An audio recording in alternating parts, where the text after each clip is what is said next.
YouTube पर channel को subscribe कर लीजिएगा आप लोग, और बच्चों को मोबाइल पर सब्सक्राइब कर देना चैनल को, ताकि सब बच्चे सुने। राधे राधे महाराज जी के प्यारे भक्तों, आप सभी का एक बार फिर से नए वीडियो में बहुत बहुत स्वागत है। दोस्तों, वृंदावन एक ऐसी भूमि है जहां हर कण में भक्ति का वास है, जहां हवाओं में मंत्र गूंजते हैं और जहां हर भक्त श्री कृष्ण की कृपा पाने की आस लेकर आता है।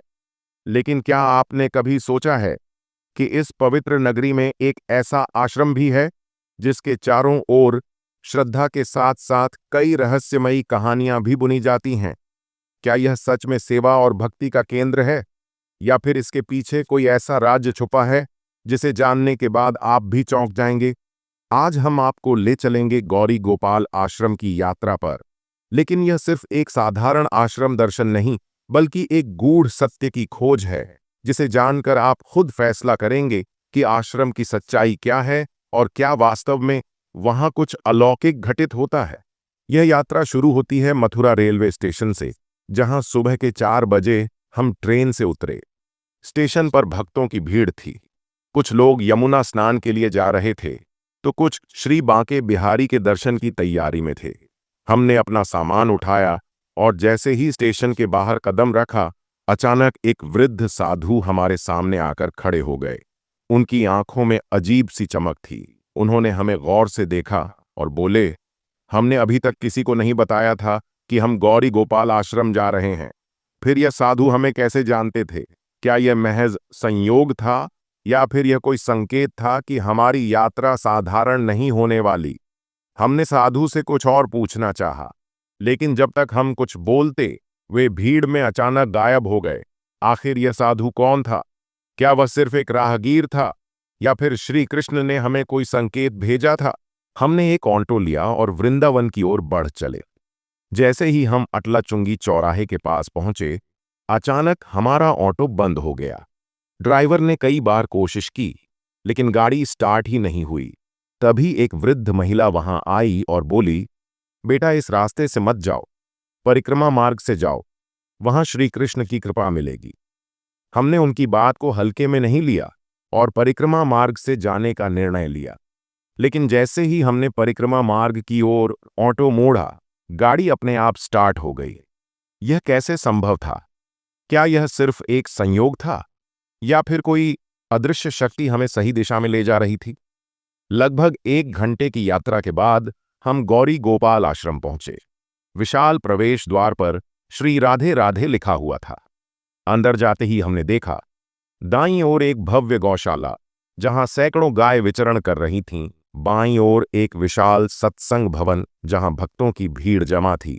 बीच में एक भव्य मंदिर जहां श्री राधा कृष्ण की प्रतिमा स्थापित थी।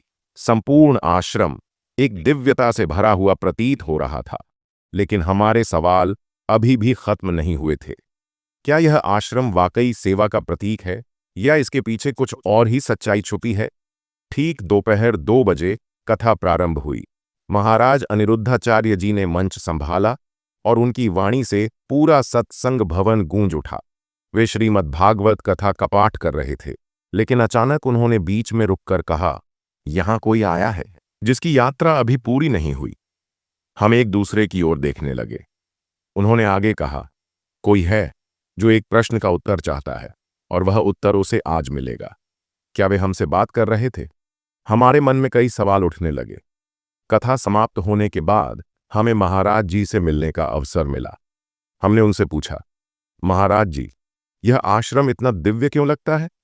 हमें रास्ते में जो संकेत मिले, उनका क्या अर्थ था? महाराज जी मुस्कुराए और बोले, वत्स, वृंदावन में हर यात्रा एक लीला होती है। तुमने जो संकेत देखे, वे कोई संयोग नहीं थे। जब कोई सच्चे मन से वृंदावन आता है, तो स्वयं श्री कृष्ण उसके मार्ग को प्रशस्त करते हैं। हम यह सुनकर आश्चर्यचकित रह गए। क्या वाकई हम किसी दिव्य संकेतों के माध्यम से इस यात्रा पर आए थे? हमने आश्रम के विभिन्न हिस्सों का दौरा किया, वृद्ध माताओं से मिले, गौशाला में सेवा की और भंडारे में प्रसाद ग्रहण किया।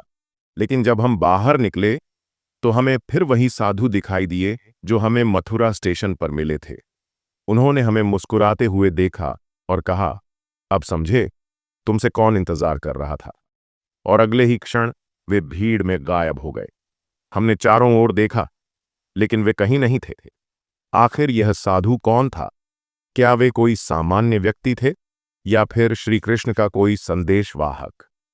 क्या वास्तव में कोई दिव्य शक्ति हमें इस यात्रा पर बुला रही थी? यह सवाल आज भी हमारे मन में है। दोस्तों, ये कहानी सिर्फ एक आश्रम दर्शन की नहीं, बल्कि एक रहस्यमयी आध्यात्मिक यात्रा की है।